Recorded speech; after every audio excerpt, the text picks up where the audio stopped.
On the Armed Services Committee. Great to see you today, Congressman. Boy, this is a dire situation for the American pastor, but I have to say, is Turkey underestimating this president?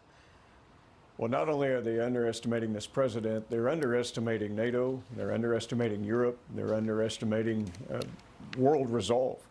The problems in Turkey have been brewing for a couple of years now, and the issue with Pastor Brunson, we met with government officials in Ankara on this very issue a couple of years ago. Mr. Erdogan is taking the Turkish people to the Stone Age in his sultanic aspirations, and it's very, very sad when we see the human rights egregious treatment of Turkish citizens after the coup attempt, and now the souring of his friends and allies. The woes that Mr. Erdogan has are of his own making. Congressman Russell, are tariffs the new ground for maximum pressure? Well, I think in this case, the Turkish lira was in trouble long before we even looked at some of these policies dealing with trade on a broader scale. Turkey has soured business relations.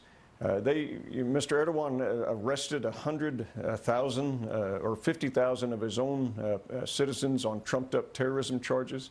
You had 100,000 political dissidents that were forced out. You had charities, groups, schools, a lot of folks that their assets were seized. So that doesn't create a good business climate.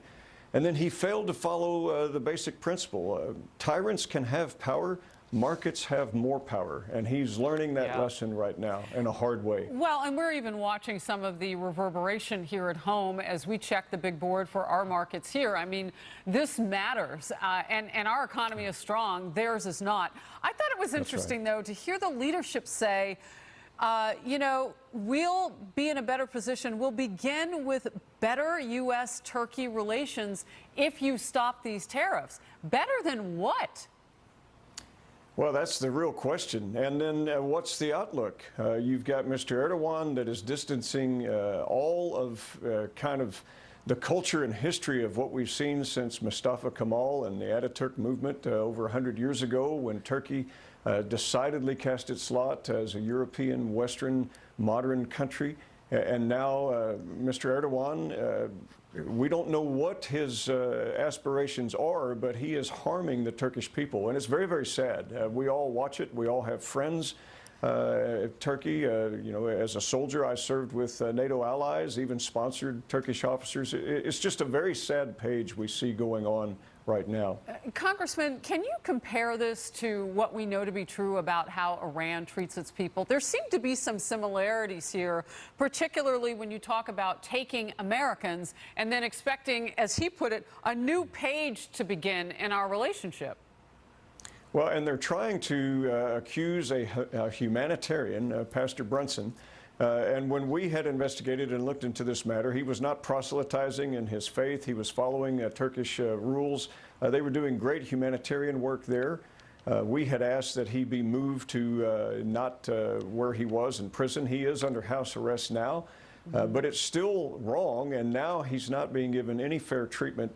And why would Mr. Erdogan continue to pick this scab? It does not improve relations with the Western world. It doesn't improve relations with NATO. And where's Mr. Erdogan going to go for economics? His neighbor Russia, that's always worked out historically. How about the Persian influence with Iran? Oh, they've always gotten along. Or how about the Middle East with the Arab nations?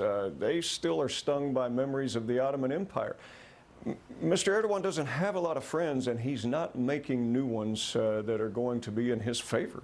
He's in a tough spot. Are we going to get our pastor home? I hope so. We have worked tirelessly on this issue in both the House and Senate. Our hearts go out to his family. He's being unjustly held. There is nothing that they have on it. He is now being used in a new chapter of political leverage to try to address the problems that are going on within Turkey. It's very sad. Congressman Russell, thank you for bringing us information on this today. Appreciate it. President Trump's attorney is now calling on the DOJ